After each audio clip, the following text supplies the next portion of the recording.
of St. Scholastica, and I'm delighted to be once again, on behalf of the college, partnering with the League of Women Voters, this evening of conversation debate, formal debate, with candidates for public office.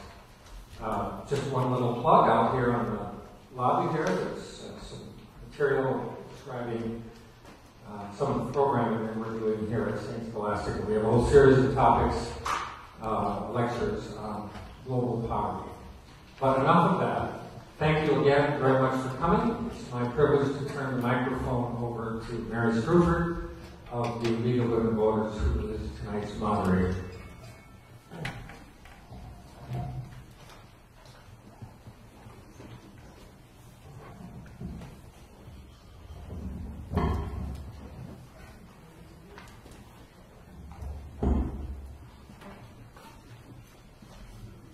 Good evening.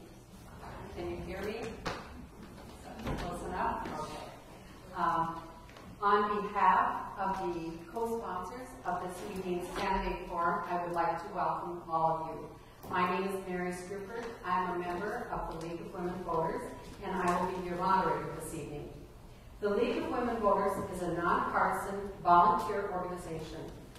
While we as the League do study and take stands on issues, we do not endorse or support political parties or candidates. The views expressed by the candidates tonight are their own and not those of the sponsoring organizations. We do encourage you, as we encourage our members as individuals, to become involved in the community and with the political party of your choice. It is the purpose of the sponsoring organizations to provide you with an opportunity to hear candidates discuss the issues that are important to you face to face.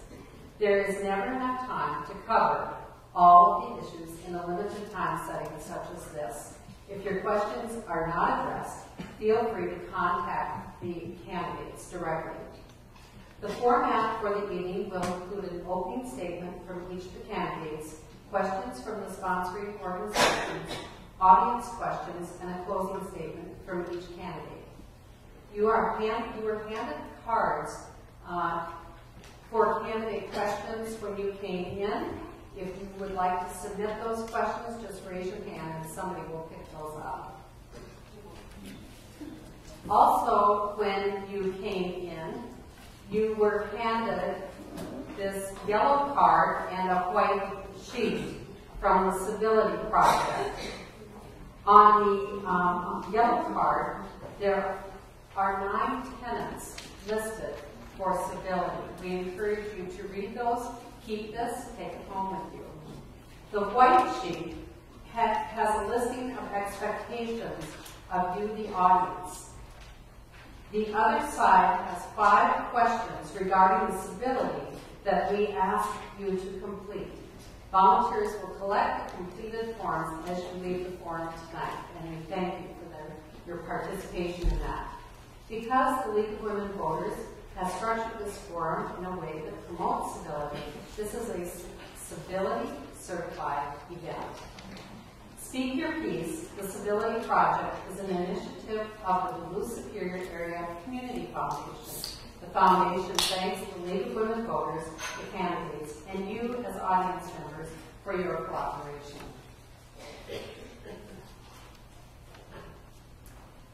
We have had some changes in our state districts recently, and so I would just like to clarify that due to redistricting, Senator Bach, who now represents the 6th district, is running along with his opponent, Jennifer Hallett, for the 3rd district. Representative Mary Murphy, who now represents the 6B district, is running along with her opponent, Keith McDonald, for the 3B seat. Redistricting does not actually go into effect until after the election. And I believe tonight we have both, we have the new district numbers on the identification card, so we can all start getting used to that. I do want to announce that there will be another forum on October 16th for the 7B district representative seat. It will be at the Good Fellowship Community Center on 88th Avenue West at 7 p.m. There will be more details at our website, which I'll give you later. National Registration Day, National Voter Registration Day will be September 25th, and the League will be registering voters at the Holiday Mall from 10 a.m. to 3 p.m. on that day. If there's anybody or you yourself have not registered, that's a good place and opportunity to do that.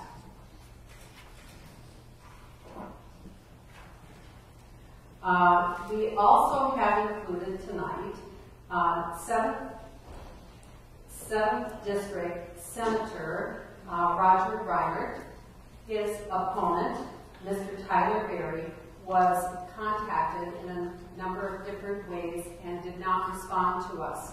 So when only one candidate shows up at a forum like this, we have a policy, and the League of Women Voters policy for what we call the empty chair is that the candidate who is here will be allowed 2 minutes to make a statement at the beginning of the forum.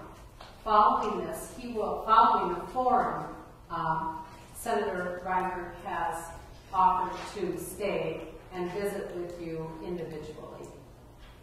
So, thank you for that.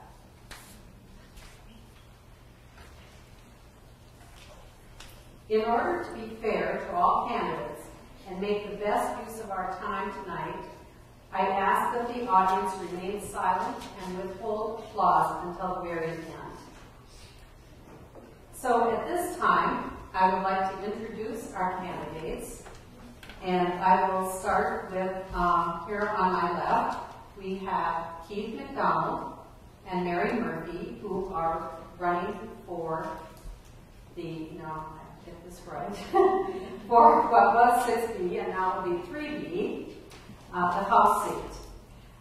Next to Mary is our incumbent, Tom Bach, for District 6, going to be District 3 for the Senate, and his opponent, Jennifer Pavitt.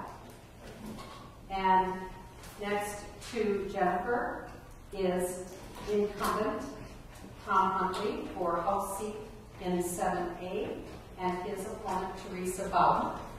And at the end is Senator Roger Reinert.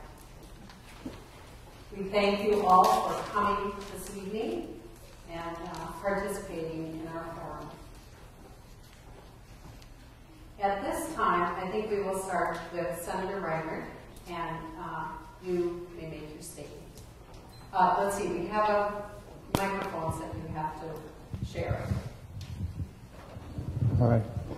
Well, thank you, first of all, everyone, for coming and for inviting me to be here. I wanted to say a special hello to my friend Grace, who is at her first forum ever and is company for me tonight. I take the part-time nature of the legislature very seriously, and when we're not in session, you'll find me teaching college at Lake Superior College, which also always helps keep me framed and grounded in the work we do.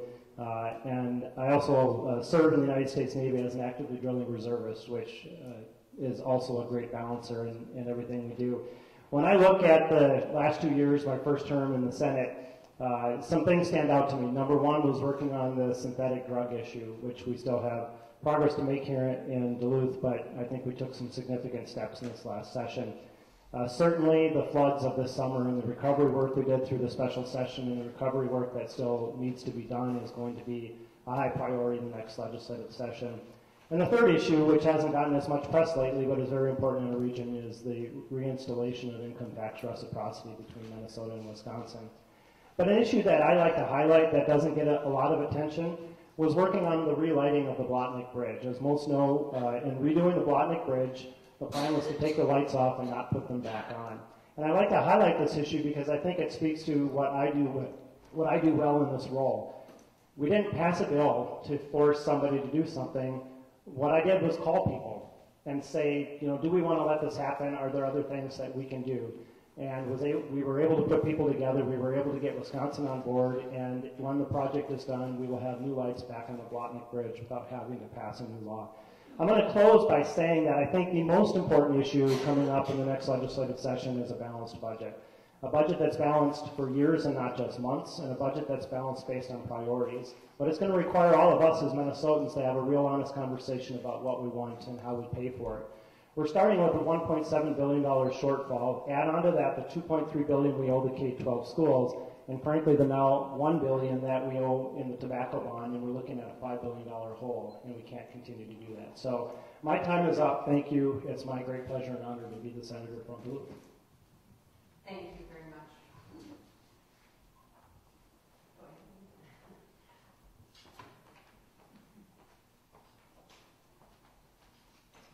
At this time, we will let the other candidates have an opportunity to make an opening statement. And we will be starting this evening with Jennifer Hadlick. The candidates drew numbers to determine who started first. That's how we did it this evening, and we will rotate so everybody will have an opportunity to answer the question first. So, Jennifer, please go ahead. Hi, everybody. My name is Jennifer Havlick, and I'm running for Senate District 3. Just so everybody understands what that encompasses, it's Lake County, Cook County, St. Louis County north of Highway 1, and the Crest townships surrounding Duluth, and now we've added Couchiching County. I live in Silver Creek Township, which is right outside of the city of Two Harbors.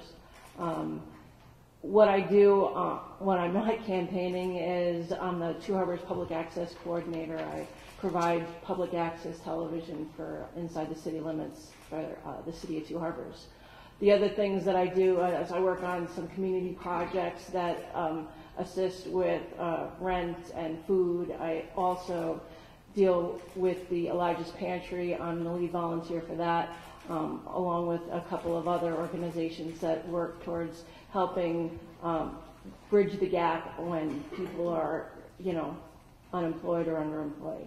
What I think is important this year is basically, I think the senator was correct. We have to balance the budget, which is going to take some serious looking at. We're going to have to decide what we need and what we want and what the difference between those two things are. And I think that's probably the priority right now. The Blotnick Bridge is great. I got to give the senator kudos for the meth bill, for the bath salts bill. I think that was fabulous. I think we need to move forward with that absolutely, because we've got a huge, huge problem. Thanks. Thank you. Tom Huntley, next.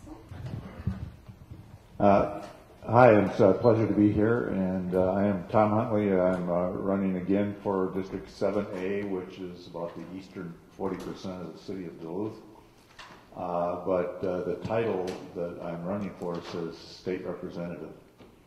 And my view is that I have to look at the whole state and not just District 7A.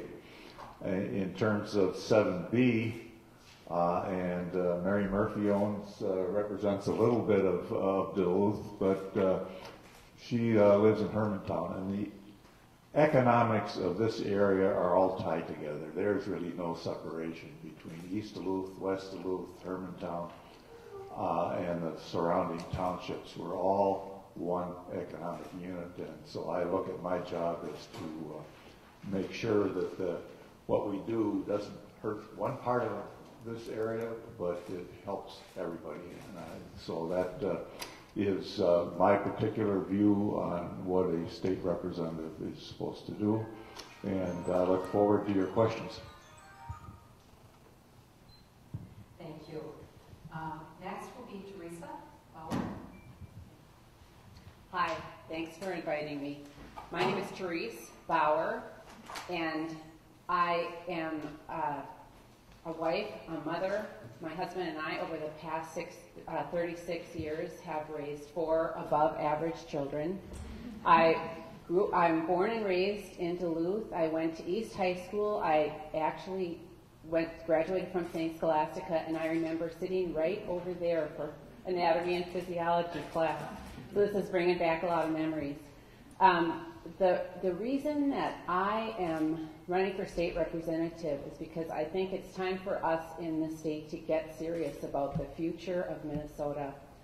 And I would like to refer you to my website that my brilliant husband has designed and published. It's ThereseBauer47A.com. Thank you. Thank you. Next, Keith Donald.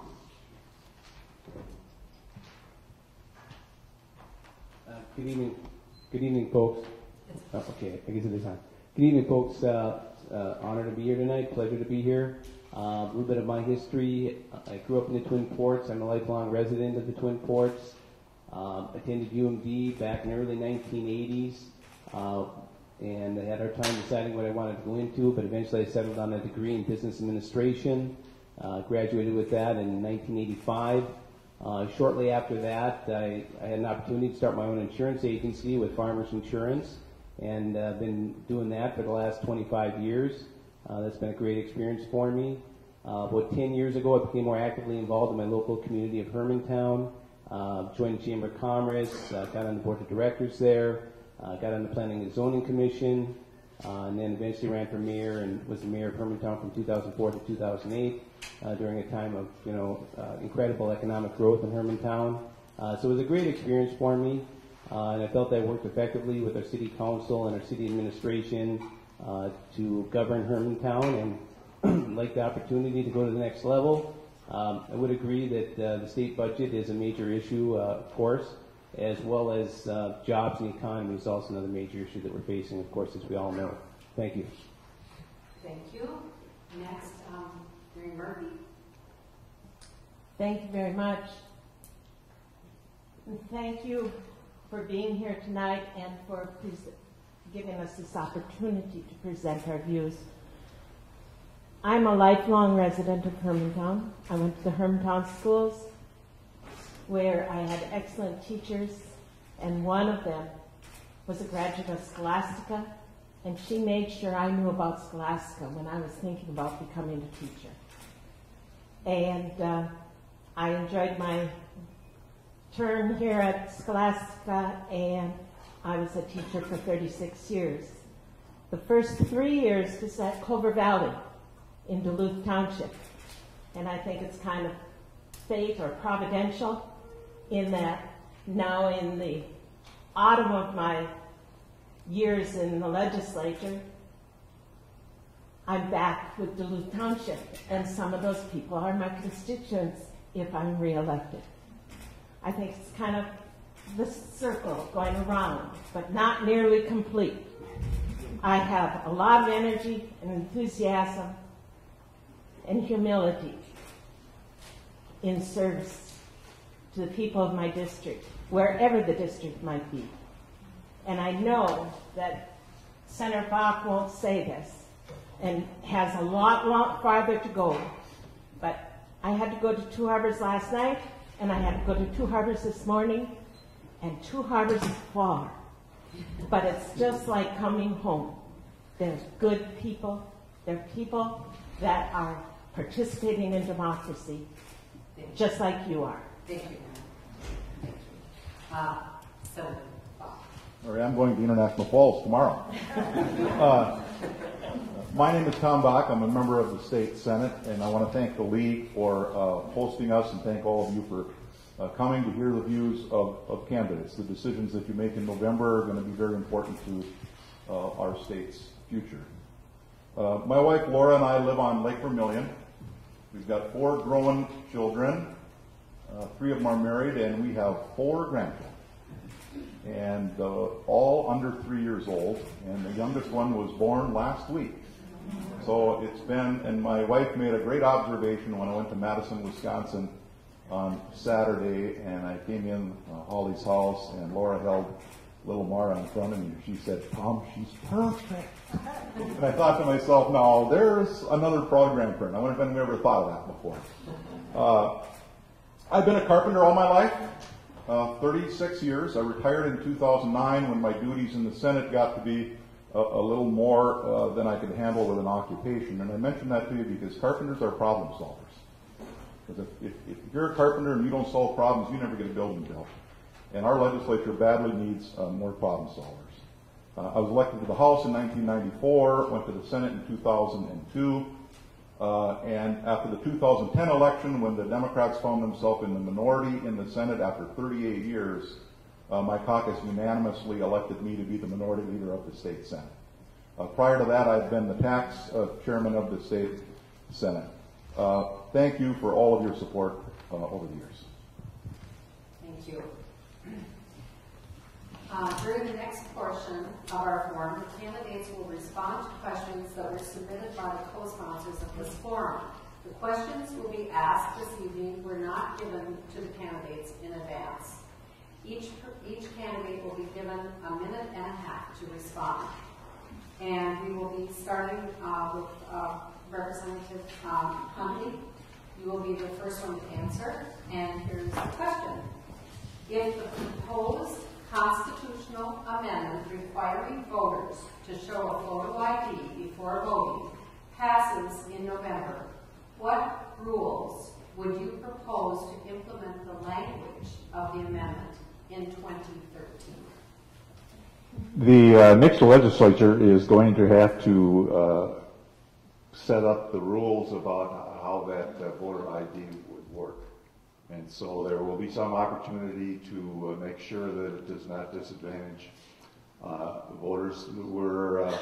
There's certainly a court case going on. There's about 200,000 people will probably not be able to vote given what this change would do. In the last 5-6 years, there's been, I think, 45 to 50 cases of voter fraud. Essentially 100% of those were felons who didn't know they were not supposed to vote. And every one of them had a driver's license. So there is nothing in this constitutional amendment that will go after people that have voted illegally in the past. Thank you. Therese? Could you repeat the question? I'd be happy to. If the proposed constitutional amendment requiring voters to show a photo ID before voting passes in November, what rules would you propose to implement the language of the amendment in 2013? Okay, I do think this is a necessary provision, and I'm glad to see that Minnesota voters will be able to cast their ballots and not be left out of the process. As for the rules, I think you'd have to look at the legislation and say, how can we do this to encourage participation, which has been found in other states that have required voter ID. So there are certain things in the legislation now that I think sound like they've started to think through the process. It sounds like they know what they're talking about. So that provisional ballots would still be, same-day registration would still be available. The person would have a provisional ballot, and that would be counted when everything was squared away. If someone showed up without an ID, then there would be provisional ballots provided for that person. So when I look at it, I think I don't see how there's going to be a lot of people that are dissuaded or prevented from voting. I think that the legislation has covered almost every possibility. Thank you. Chief McDonald?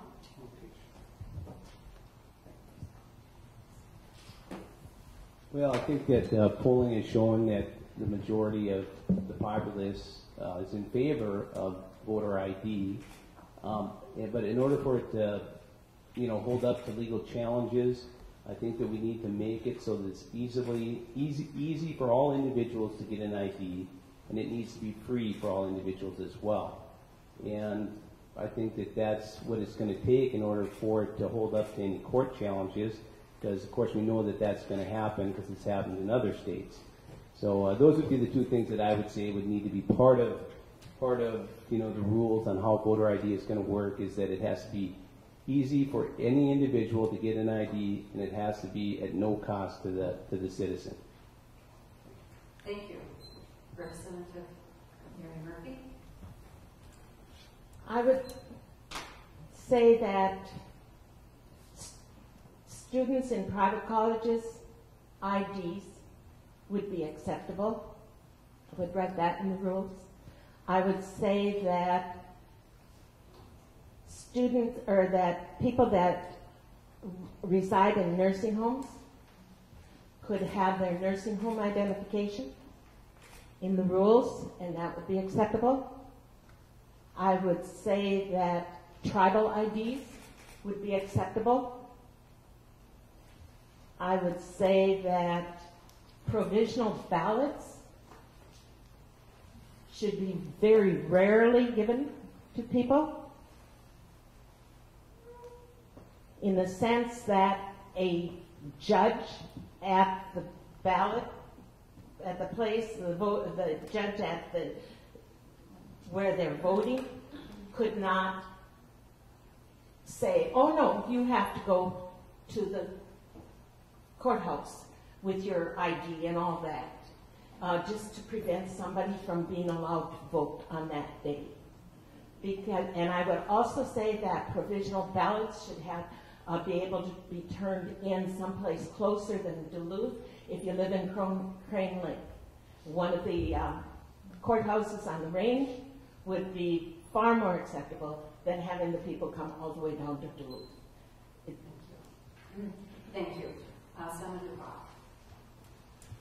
Well, I didn't vote for the bill. I don't support the bill. And I can just tell you, as the person responsible for running the election for the DFL Senate members, I've told my candidates that weren't elected, frankly, not comment on it. They were not part of, new candidates were not part of the conversation.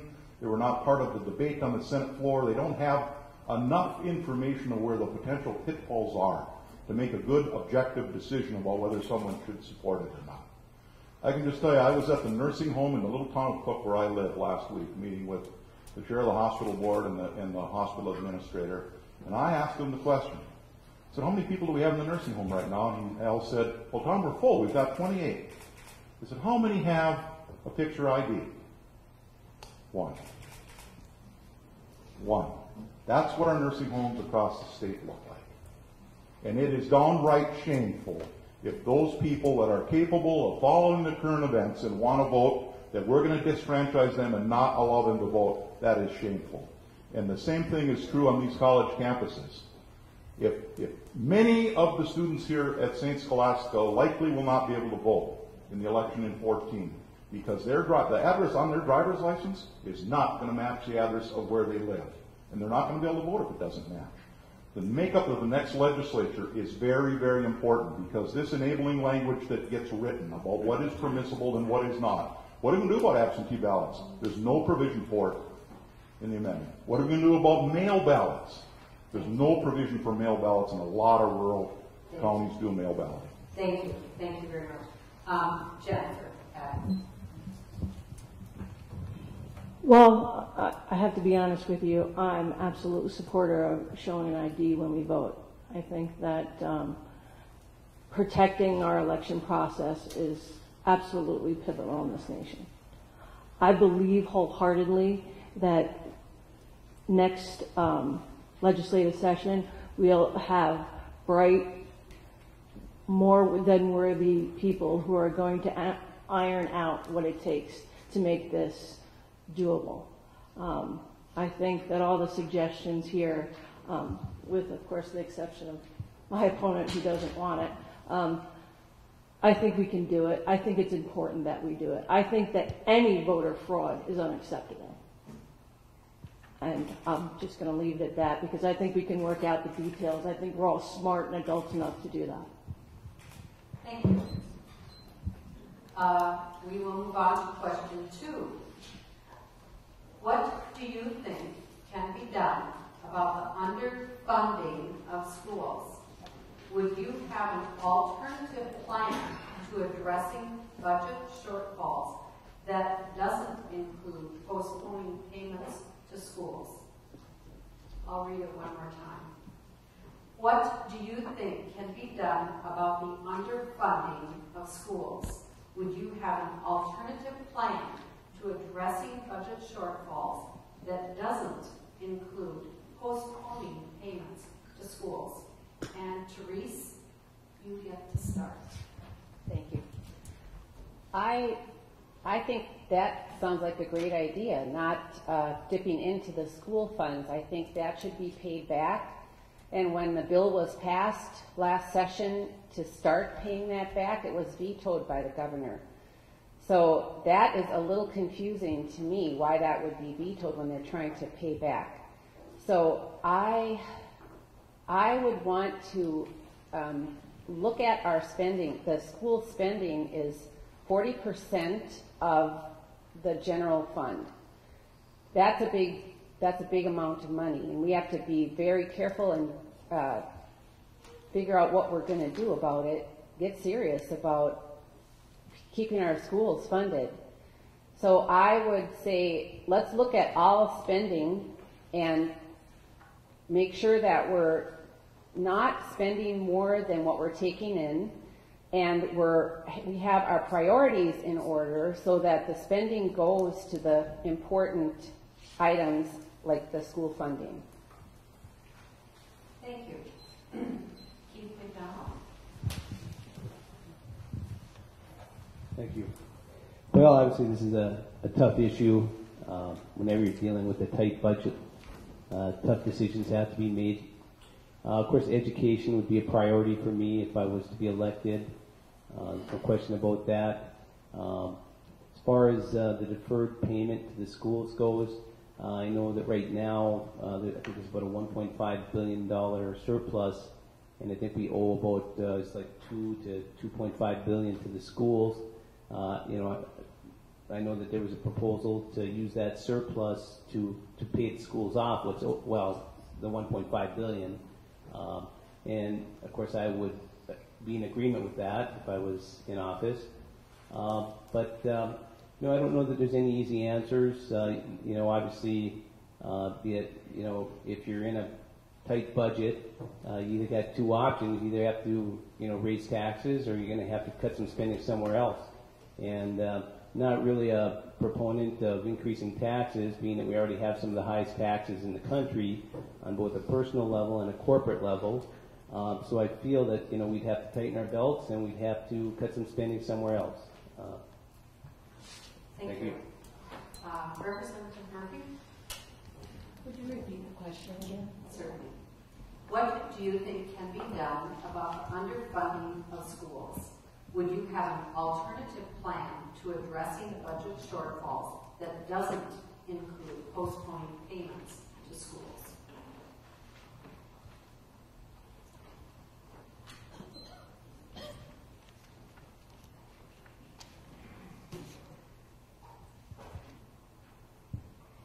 I think that we have to obey the law. And the law says if the state starts out with a surplus, they have to pay back the schools.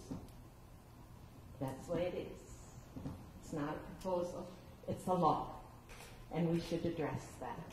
One of the ways that we could address that is stop expanding charter schools and establishing new other kinds of schools than our neighborhood community schools.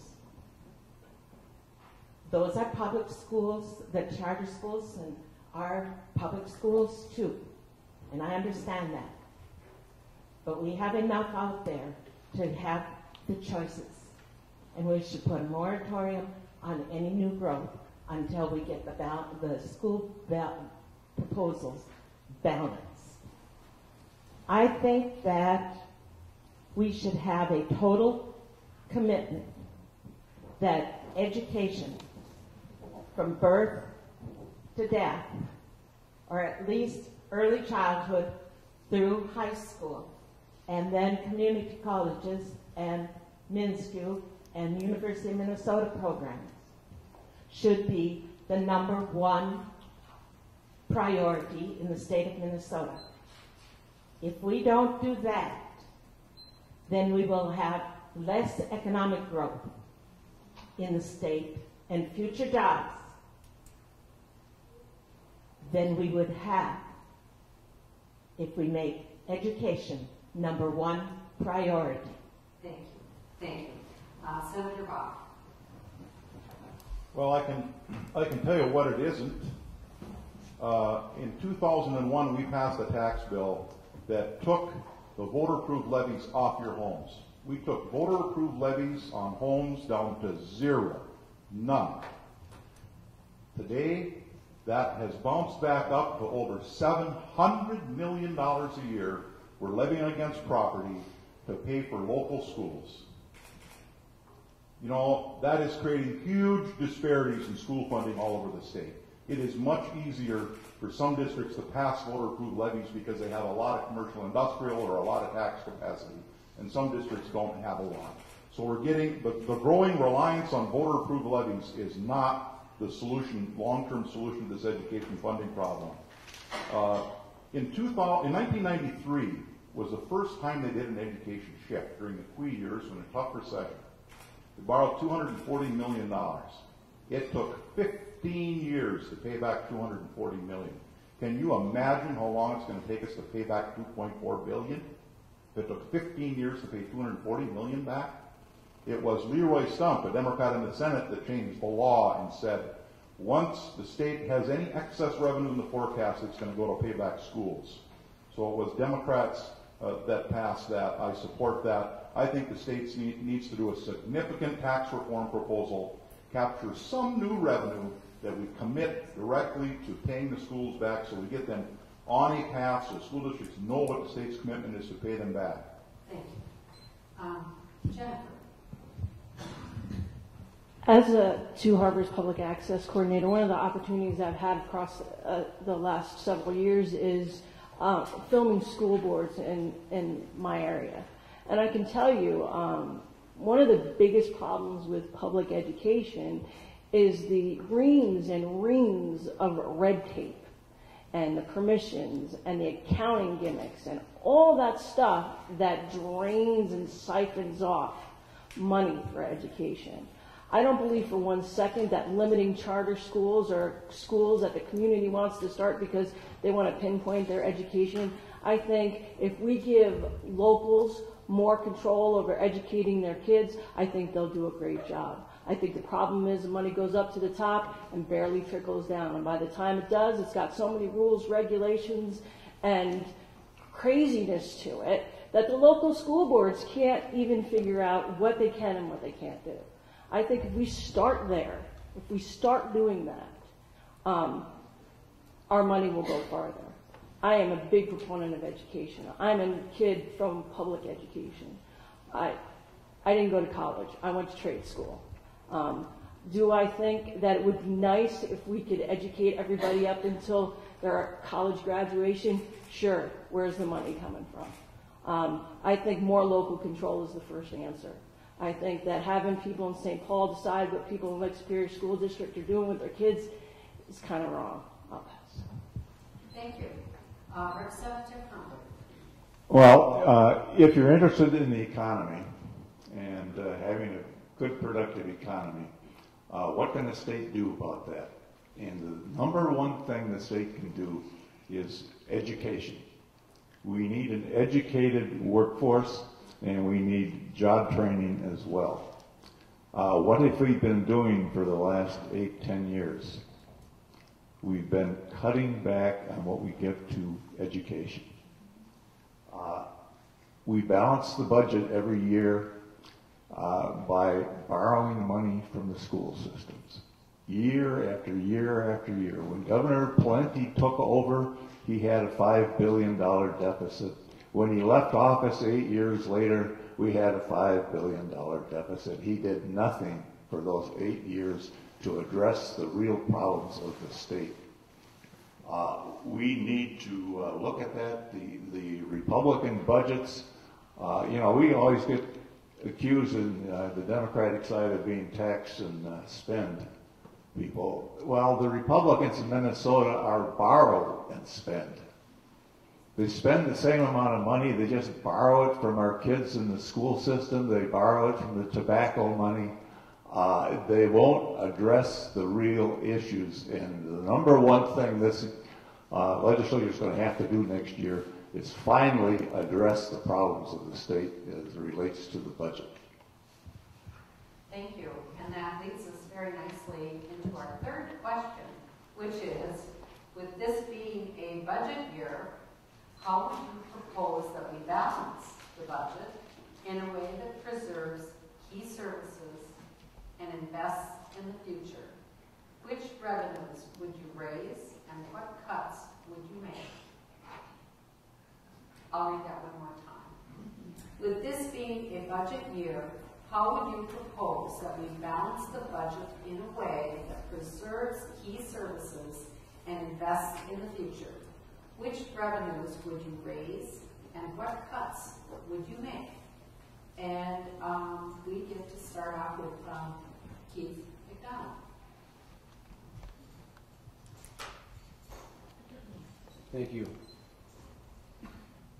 Well, as far as balancing the budget goes, as I said earlier, from what I've studied, we have some of the highest tax rates in the nation, both on a personal income tax level and on a corporate level. Our corporate tax rate is the third highest in the nation, at I think like it's 9.7 or 9.8%. Personal taxes, they range from like about 5 to 8%. And people that are on the lower economic level in Minnesota have some of the highest tax rates in the country. So we really can ill afford to raise income taxes on those people. So I don't think that raising taxes is the problem. It's not a problem of not having enough revenue. I think it's a problem of overspending. And I think that there's a lot of government waste out there. I've talked to so many different people over the last few years that they tell me story after story of just the incredible things that go on as far as the wasting of tax dollars. I mean, I think just the other day in the paper, this methadone clinic, and they're talking about these individuals having to drive down to the cities, they're being taken down there and back by taxis to the tune of $500 a day that we're paying for. I mean, that's just total ridiculousness when it comes to governing a state. I mean, there's got to be a better solution than that, So I think there's plenty of room for tightening the belt. So. Thank you. Representative Turkey.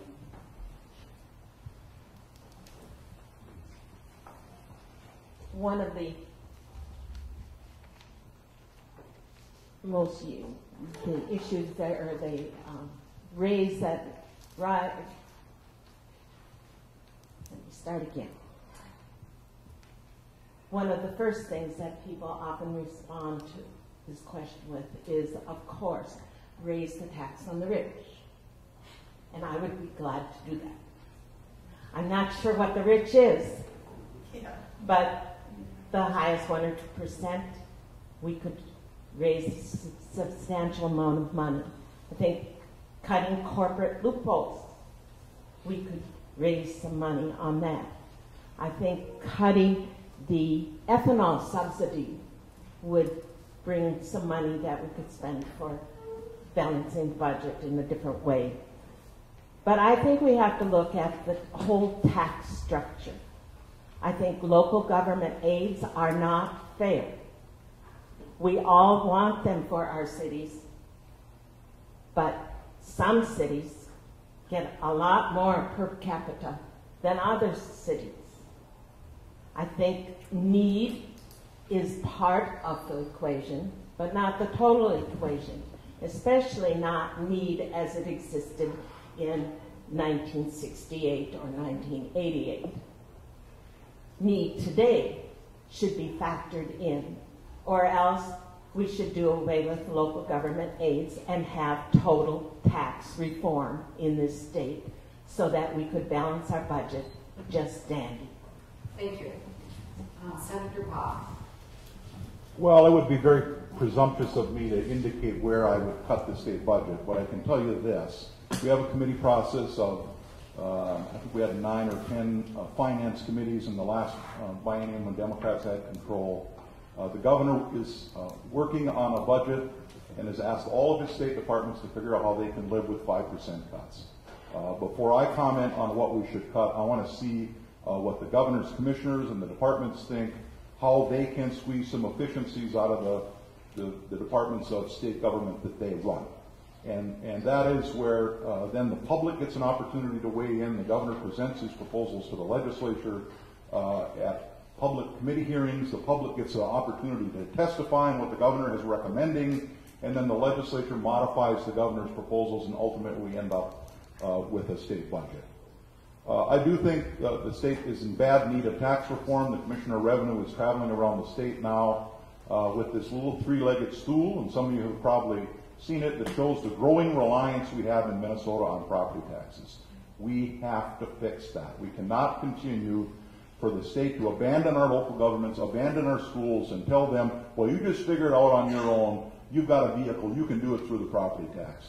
So a significant, serious property tax reform proposal that addresses property taxes in addition to sales and income tax, that puts some stability in the state's revenue stream so that down the road we know how much money is going to come in. Right now we have a system that is very progressive but also very volatile, so it's very difficult to make long-term spending decisions. Thank you. Jennifer? I think, like everything, that we absolutely have to look at how we can do things more efficiently. I think we need to look at what agencies are doing and what they're not doing, and I believe you're right. We have to let our departments have a say in how that goes. That being said, I think the best way to bring in revenue into any district is probably broadening the tax base. How do you broaden the tax base? You bring businesses and people into your community. That way your tax base is broadened. No one person is taking the full load. Again, Mayor Murphy said tax the rich. Well, what's the definition of rich? I can tell you that somebody I was talking to recently told me that $35,000 a year was rich. I thought, wow, I didn't know I was rich. Honestly, so I think that they're right, is that it's, people have this idea of what's rich and what's not. I think that we clearly have a population problem in the Senate district. We had to add an entire county. So people are leaving here. They're not coming here, and we have to solve that problem. That's one of the ways we can start balancing the budget, is making sure that our communities thrive and are a good place to live and come and work, so that we can all, as a community, have the things that we need and maybe some of the things that we want. Thank you. Representative Hussey? Well, again, look at the state budget. 40% is K-12, 10% is higher ed, and 33% is medical assistance and help for seniors. And the people that get that money, that 33%, are primarily those for people that are in nursing homes and people that have severe disabilities. That's where the money is. So if you want to cut those, then you're going to have to cut nursing homes. And the average person in a nursing home, nurse's aide, probably makes $10, $11 an hour. And I'd like you all to go to a nursing home and follow them around for a day and then come and tell me you would do that for $10 an hour. I think that we need to completely reform our tax system. And yes, I am willing to raise taxes. But I'm of the view that former Senator Bill Bradley has recently come out with. Everybody's going to have to pay more, not just the rich. And so my position is I think people at the lower end are already paying as much as they can, but the middle class is going to have to pay a little more, and the rich are going to have to pay a little more. And we need a complete change in our tax structure. Thank you. Therese? And I remember the questions. We're good. I think that part of the answer is to make Minnesota a much more welcoming state to business. If we could bring businesses in by reducing taxes and looking at the regulations that are stopping our businesses from being able to locate here or to expand once they are here, When there are more jobs available, then people have money. They are all contributing to the tax rolls, and things will go better. I think the mining has to be pushed forward, and we then would have a lot more money for schools, which I would say that might be good to dedicate to paying back the K-12 shift. Also, when you raise taxes on businesses, that's one of the most regressive types of taxation that occurs. What happens when a business is taxed? That is passed on to the consumers. It's also reducing the wages for the people who work there, and it's lowering their possible retirement benefits too. So it has a bad effect on the whole situation. I would not raise taxes. Thank you. Moving on to question 4. As you know, the June storm that brought 10 inches of rain in this region resulted in more than $100 million in damage to public infrastructure alone. More frequent extreme weather events like that storm, more droughts, and warmer air and water temperatures are some of the impacts of climate change that are already being felt in our region. How can the state help Duluth and other communities prepare for and adapt to these and other impacts of climate change? So the question is about climate change and how can the state help Duluth and other communities prepare for and adapt to these and other impacts of climate change. And Representative Murphy, we get to start with you.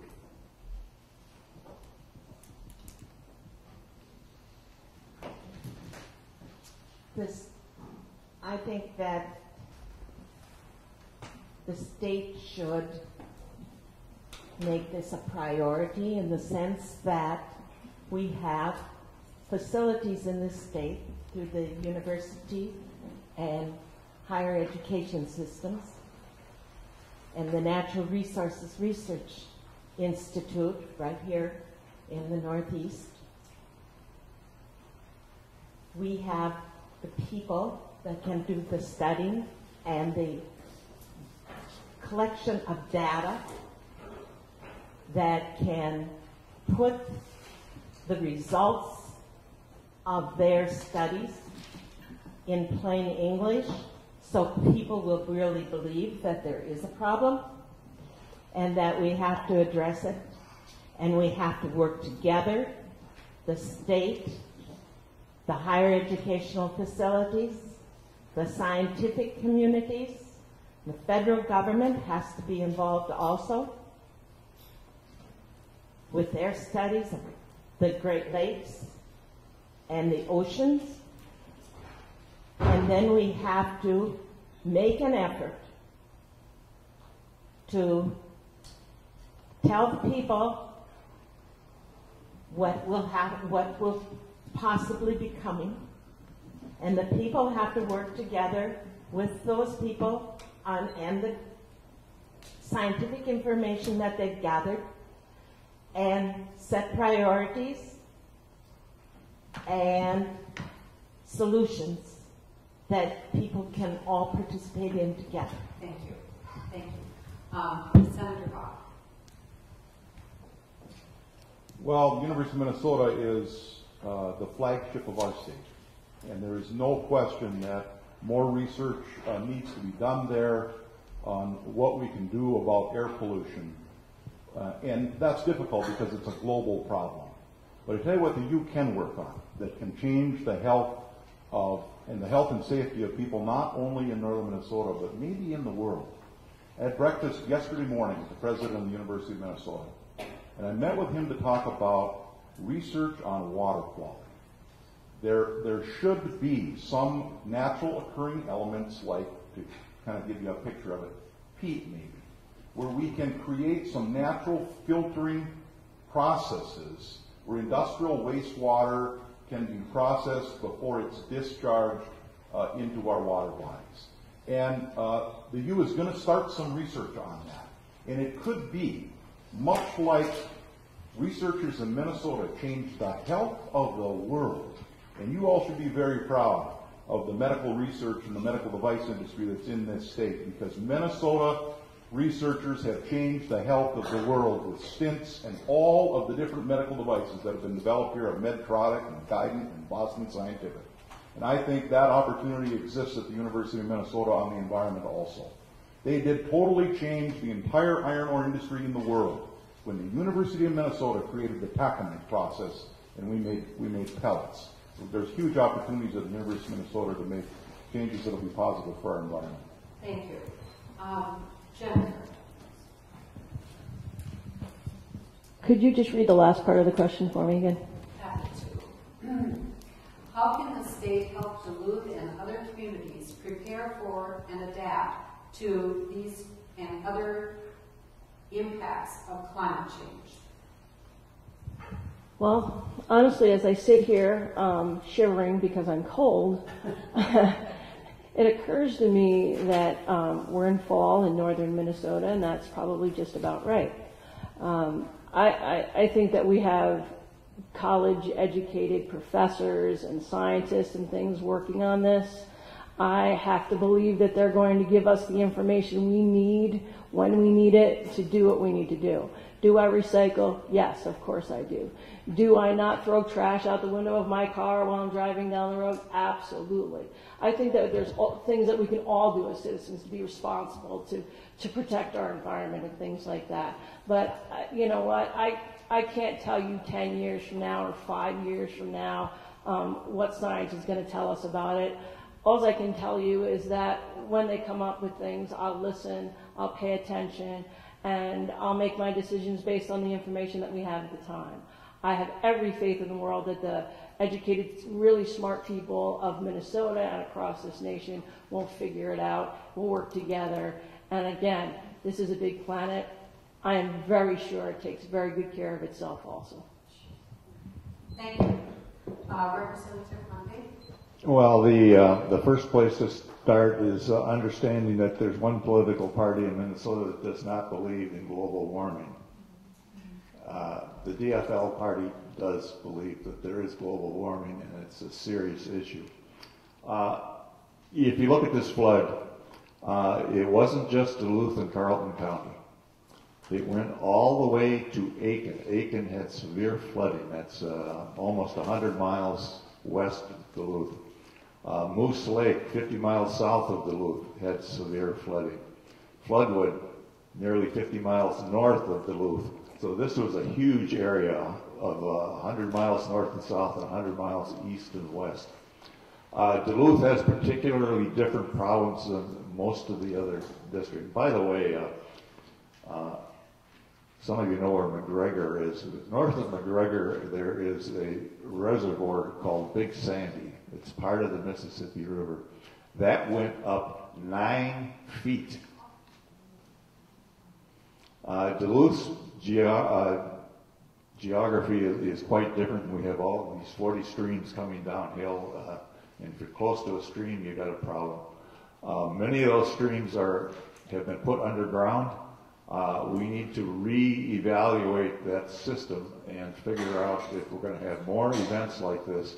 We need an entirely different system to deal with that. And so we'll have to improve our infrastructure that deals with water problems within the city of Duluth. Thank you. Therese. Thank you. I believe that the people of Minnesota are pretty capable of figuring out what they need to do in various situations. I don't think that we need the state government to come up with a new department or something about warning us about climate change. I think information is pretty easily available, and citizens, local communities, I'm a big believer in the most local unit needs to make the decisions. So I think I don't see a role necessarily for the state of Minnesota.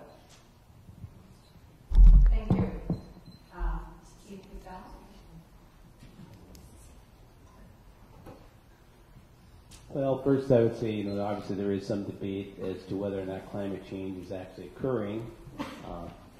And I'm not totally convinced that, we're in long-term climate change or that it's due to carbon emissions. I do feel that we need to do everything we can to reduce carbon emissions. That's a good thing, obviously, for our environment and for us to have, clean air and obviously clean water. But right now there's scientists all across the world studying global warming. I don't know that we really need to spend any more money than what we are studying this. But what I do feel is that the state of Minnesota does need to create some form of a rainy day fund for these kind of natural disasters. We really don't have any rainy day fund at this time. We should try to, establish a fund that is maybe 5% of, what the annual budget is or something of that nature, so that when these things happen, we have funds available to help people in need. And I think that that's the primary role that the state should play in global warming or natural disasters. Thank you. Thank you. Our next question is in regard to the healthcare. In regards to healthcare reform and the development of a Minnesota insurance exchange, there is considerable discussion around the future of the Minnesota Care Program. What direction do you think our public health care programs should take? I'll read that again, it's a little bit awkward. In regards to healthcare reform and the development of a Minnesota insurance exchange, there is considerable discussion around the future of the Minnesota Care Program. What direction do you think our public health care programs should take? And we will start with Senator Bach. Well, first let me say I think it's critically important that Minnesota develop its own healthcare exchange, because if we don't, we're going to have to adopt the federal model. And I do think in Minnesota we can do a better job than what comes out of Washington, D.C. What's interesting, and Governor Dayton is working on that, he's holding some public meetings now, he just moved the duties of that exchange from the Department of Commerce just this week over to the Department of Management and Budget. The fear was that the Department of Commerce regulates insurance companies, and now they're going to work on this exchange. There could be some conflict of interest there, so it was moved. What's interesting about the exchange, it's part of the Affordable Care Act. It's going to happen. We're going to have to do it. Is the Republicans in the Senate, even though the State Chamber of Commerce wanted a state exchange, the Republicans in the Senate wouldn't consider it because they got this crazy idea that somehow the Affordable Care Act is going to get repealed. That's not going to happen. That is not going to happen in Washington, D.C. And for us to just pin our hopes on that and then end up with a federal program when we could have done a much better job in Minnesota, I think is just a missed opportunity. So I support that. I always defer to my friend and colleague Senator Huntley on healthcare issues because there are few people, if any, in the legislature that know more about healthcare than Tom Huntley, and I want to thank him for all of the work and the counsel and the advice he's given me and the rest of us that represent this region over the years. Thank you. Jennifer. Well, I think there are some points to be made that if the Affordable Care Act isn't repealed, we'll have to take care of doing an exchange here because it'll be a law. Do I think that the Affordable Care Act is a good bill? No, I don't. I don't think that having government in our medical business is a good idea at any level. In my early life, I worked in emergency services, emergency medical services. And I can tell you that having the government involved in your medicine is just not a good idea. It creates reams and reams of paperwork. People you don't know making decisions for you about what you can and cannot do with your life and your health. I don't think that's a good idea on any level. Now again, if it's not repealed and we have to set up an exchange, yeah, it's better that we do it here because Minnesotans know Minnesotans best. That being said, I can tell you I'm not a fan of Obamacare. And that's just how it is. Representative Conley. Well, you have to remember that Obamacare is a mirror image of Romney Care. It's the same thing that Romney did in Massachusetts, and it's immensely popular in Massachusetts. In terms of the government involvement, government pays for a huge percentage of the health care bill because we have Medicaid, Medicare. In Minnesota, we have Minnesota Care. And, nationally, the VA administration spends a lot of money on retired vets for their health care, and that's government. And actually, if you look at the results, the VA has the best reputation in the country in providing efficient and good health care to their clients. So government does have a role. In terms of Minnesota Care is paid for by a tax on your health care insurance, so we're already all paying for Minnesota Care. Now, with the Affordable Care Act and moving into an exchange which will help lower income people get health insurance, there is a question about whether we need to continue Minnesota Care or just put that all into the exchange, because most of the people that are on Minnesota Care would be eligible to be in the exchange and get subsidized insurance there. There's certainly other things we can do with that tax, but we will look at whether Minnesota Care will needs to continue. We're out of time. Therese. Thank you. I am also not a fan of the Affordable Health Care Act, and I do think that the difference is with Governor Romney's program is that was their state deciding what they wanted to do and not having everything coming down from the top. So I believe it's better to have more local control instead of everything starting at the tippy top and working its way down. I think that it would be best to wait on this and not spend all this money until we figure out what's going to happen. And I think we would have enough time to come up with a good plan after the election. Thank you. Keith?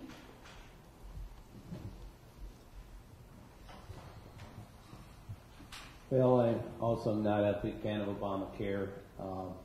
As far as how this is all going to work, I would assume, as Tom said, that Minnesota Care would go away at the point that Obamacare took effect. Why would there be a need for Minnesota Care at that point? And hopefully that tax that is on our health care would then go away as well. So I guess that's about it. Thank you. And Representative Murphy. Well, if Tom Huntley has more to say, he could have my minute and a half. Well, I think that this is our opportunity to find out what you think. I haven't heard of any constituents of mine that have expressed to me that they didn't think that Medicare was great. And if we can't make Medicare available to all, then I think the answer is to make the Affordable Care Act available. We need to establish our own exchange in Minnesota. And we can do it faster because we've been planning for it for a longer period of time. But Minnesotans have to be free of the worry of how much more their health care is going to cost. And it has to be available to people, whether they have a job or not, or whether their employer has a health care insurance policy or not. We have to stop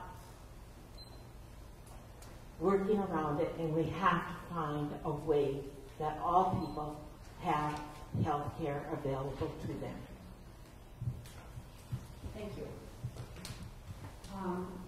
Now we will go to the questions from the audience, and I am very aware of the time, so we may have only time for one question. And so if your question doesn't get addressed, be sure to contact the candidates on your own and ask them. So I don't think this topic has really been dealt with. And so, do you believe that if Minnesota became a right-to-work state, the state would encourage businesses to move to Minnesota? So that's, do you believe that if Minnesota became a right-to-work state, the state would encourage businesses to move to Minnesota? And we will begin with Jennifer. I guess the question is, if we decide to make Minnesota a right-to-work state, are businesses going to flee Minnesota because we did that? I guess. I think it was, would that Right. encourage businesses to come? Oh, okay. Well, okay. Well, I always like to make sure I understand the question. In full disclosure, I'm a little dyslexic, so that's why I repeat the question, so I understand what you're asking. I think that businesses, if they're not coming to Minnesota, I think Keith makes a good point. It's because of our corporate taxes and how high they are. I think that if businesses find Minnesota a comfortable and affordable place to do business and they can make money here, then they will do it. I think, I'd have to look honestly at more of what it involves. I'm an at-will employee for the city, so, I always have to be leery of the fact that at any moment, depending upon the makeup of the city council, I can lose my job.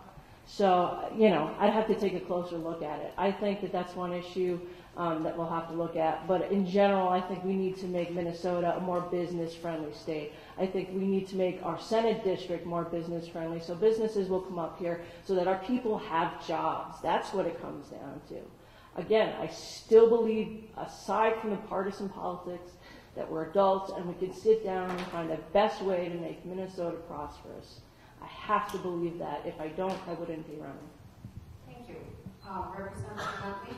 Well, if I supported right to work, my father would turn over in his grave because he was a leader in the first teachers' strike in America when I was 8 years old. And I remember it, and I remember how nervous he was.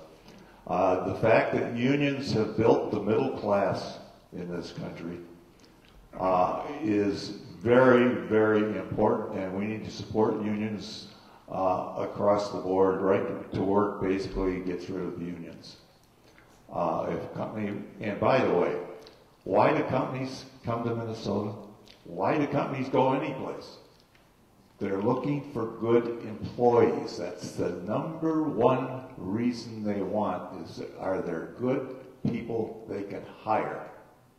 And Minnesota is one of the best places in the world to attract outside businesses because they love the workforce that we have in this state. And we need to keep that workforce leading the country. It's the most important thing we can do to attract business is to make sure we have a well-educated and trained workforce. Thank you. Therese? I haven't made a complete decision on the right to work. I've been looking at some information and seeing different viewpoints on it. But I do think that the most important thing is for our state to become more friendly towards business.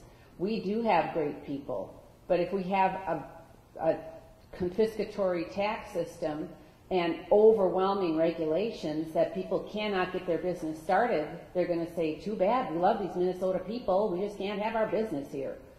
So I think that is the most important thing, is to look at taxes and the regulatory reform that we need to do to make Minnesota more attractive for people, for businesses to come here, to expand here. Thank you. Keith?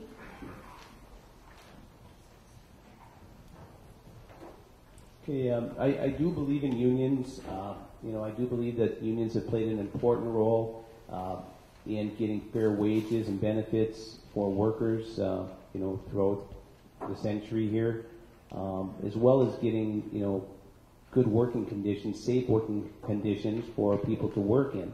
So unions have played an important role for workers, but when it comes to being a part of a union, I think that a person should have the right to choose if they want to be in a union or not.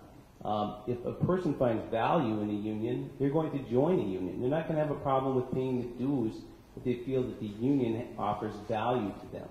So I do support the right to work, that philosophy. I think that it could possibly draw more business to Minnesota. I think that it is a factor that could bring additional businesses into our state. I would agree with what Tom has said, though. There's no question that an educated workforce is very important factor when people look at coming into a state and starting a business here. They want an educated workforce. They want an industrious workforce. We have both of those here in our state. But I do feel that people should have the freedom to choose if they want to be a part of a union or not. Thank you. Thank you. Representative Murphy. Thank you. I oppose the right to work proposal. I support union shops. I think collective bargaining works. If we have right to work, I think Minnesota will be a different place in the sense that there will be fewer jobs and lower wages for the people that are here. That means we're going to have even more problems with our budget. Thank you. Senator Bach. Well, I don't support right-to-work legislation. I often characterize it as many people do the right to work for less. If you think wages should go down, if you think you're earning too much money, then you should probably support right to work, because if we pass that along in Minnesota, your wages will go down. There's plenty of data all over the country, all kinds of studies that show that. So if you think you make too much, then support right to work. The Republicans almost make a big deal about taxes. And you know what? This is a hard state to grow a business in. We have high taxes. That's not helpful. We've always had high taxes. We've got cold weather. That's not helpful if you're trying to entice some business to come here. We've got transportation obstacles other than the port. For everything else, we're a long ways away from everything. But despite those competitive disadvantages, Minnesota has 20 Fortune 500 companies. That is more Fortune 500 companies per capita than any state in our country. So despite those disadvantages, this state has been incredibly successful, has built a strong business community. Now, South Dakota, for example, has no corporate income taxes, no personal income taxes, and no Fortune 500 companies. Oh, that's right, they're a right-to-work state. Iowa, one Fortune 500 company, I believe, they're a right-to-work state. North Dakota, right-to-work state, one Fortune 500 company. Investing in the workforce has been critical over the years to our state's success. It will be critical in the future, and if we don't make it, we don't invest in this workforce, we're going to fall behind. Thank you. At this time, we will ask each candidate to give a closing statement. And again, you will have a minute and a half. And we will start with Representative Huntley. Well, just to follow up on the previous question, Minnesota had the fastest growth in median family income from 1960 to 2002 of any state in America. We had the fastest growth rate. And all during that time, Minnesota was in the top 10 in taxes. So it did not stop the growth of our economy at all. The financial industry, the backroom stuff in the Twin Cities, pay their employees 20% more than they pay them in Cleveland or Des Moines or Chicago, and all that work can be done on the internet, so it can be shipped any place. So why do they pay 20% more in Minnesota? Because our people are 20% better at doing their jobs. And it's the education system that did that, and we need to make sure that we keep the best education system in the world in this state. Thank you. Cherise. I am running because I think it's time for us to encourage jobs and industry growth in our state. I just have a little story. My daughter Andrea is a cosmetologist. She works at a hair salon here in Duluth. She is working and developing her business. So she got a client who is a man who works at Georgia Pacific. When he was very satisfied with his haircut, his wife started coming to my daughter, and one of their daughters started coming to my daughter. So boom, she has 3 clients from this one family. She's building her business. Then the Georgia Pacific plant closed. He will have to move to another community because he doesn't have work here. So boom, she lost those 3 clients. That's why we need to work on increasing employment and making Minnesota a more business-friendly place to work. And you can look at my website, which my husband has made for me, and it's ThereseBauer47A.com. Thanks. Thank you. Pete? Well, I'd just like to say, in regards to the last topic, I'm not going to disagree with what Tom Huntley and Tom Bach said to a certain extent. That is true, but things were different from like the 1950s to 2000. It was a different economy. We're in a global economy now. Companies don't hesitate to move their they'll open shop up over in India or in China, and so they're looking at the cost of labor. They're looking at also, are we an educated workforce? Are we an industrious workforce? Those are factors that a corporation is going to look at. But we're in a global economy now, and companies are looking at things like, what is the cost of their labor? What is the corporate tax rate that we're going to charge them to do business in our state? These are factors, and if we want to get our economy humming, we have to look at these things. I mean, we are very blessed in this state. We have abundant natural resources, which is part of the reason why we have a 5% unemployment rate versus an 8% unemployment rate nationwide. As well as, we have an educated workforce, and we have Fortune 500 companies, as Tom's talked about. We're fortunate to have all those things. But if we want to improve, we've got to improve in those areas that I just spoke about. Thank you.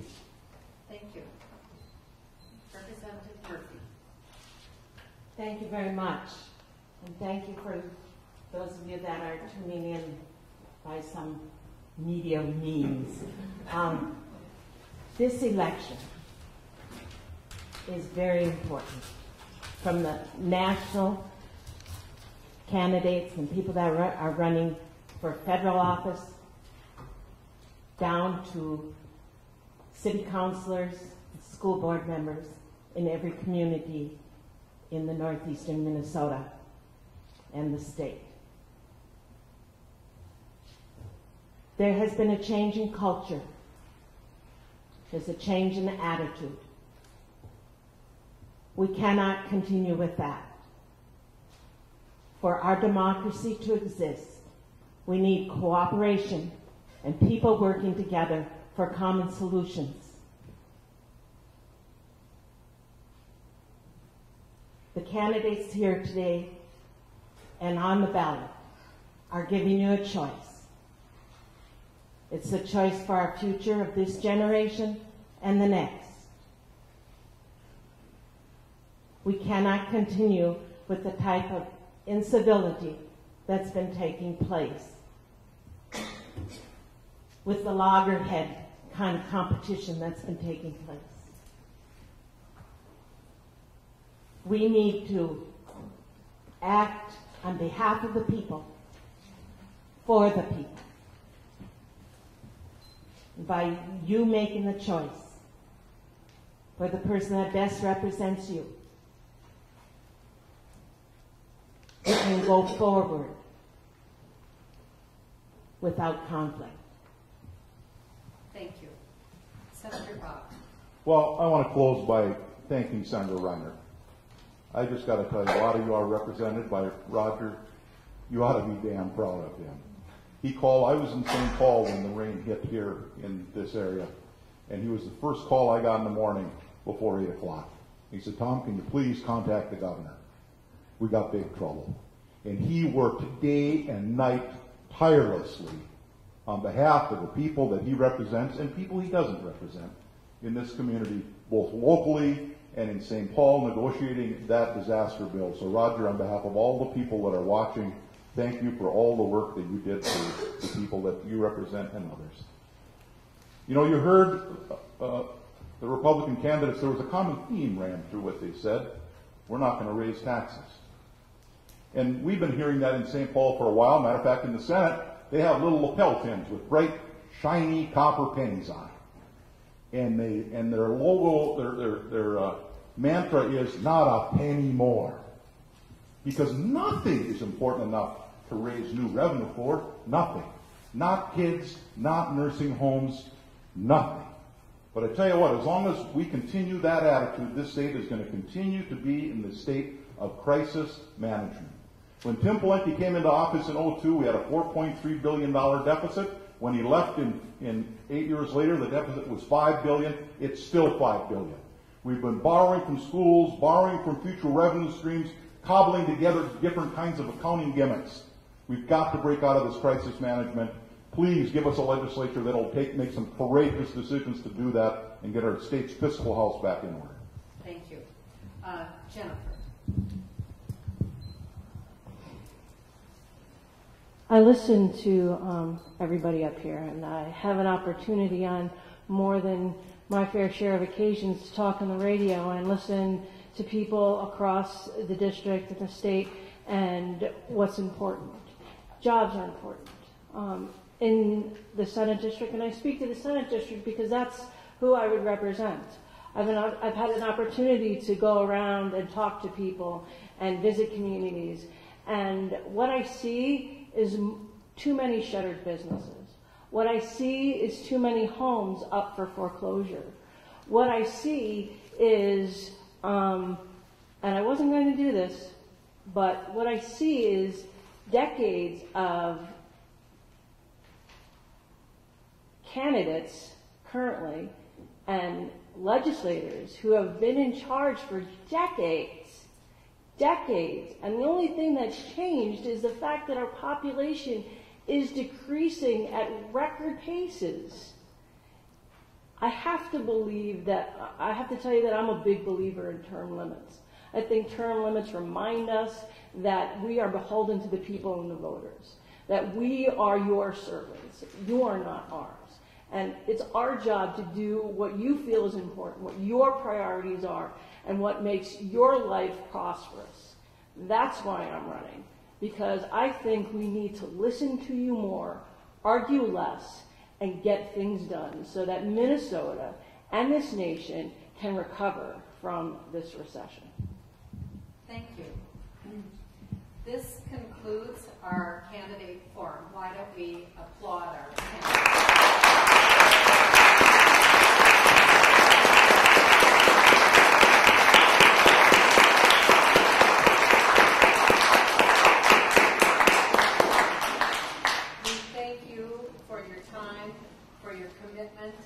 And for coming, for all of you for coming tonight.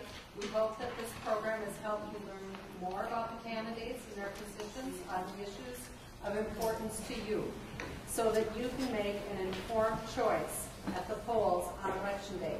To find out more about your precinct and where you can vote, you can go to the website of the League of Women Voters, lwvmn.org. That's lwvmn.org. Plug in your zip code and your home address, and you can find out the details of how to register, voter guides, and where to vote. or you can stop at the table. I believe there's a table out in And there's donuts too. and there's donuts. Pick up a donut and then go to the table, and there's information there about the league, about voting, about registering to vote, everything you need. The League of Women Voters is a trusted, nonpartisan political organization. While we never endorse a candidate, we directly involved in shaping the important issues to keep our community strong. As a League of Women voter member, I have the opportunity to contribute to leadership such as this one that has a great impact on local, state, and even national issues. If you are interested in learning more about the League and how you can make an impact, I encourage you to pick up some information or to visit our website at www.lwbduluth.org. So there's LWBMN and LWB Duluth, and you can find out all the information you need from the League. And thank you for coming. Please remember to vote for the candidates of your choice on Election Day, November 6th.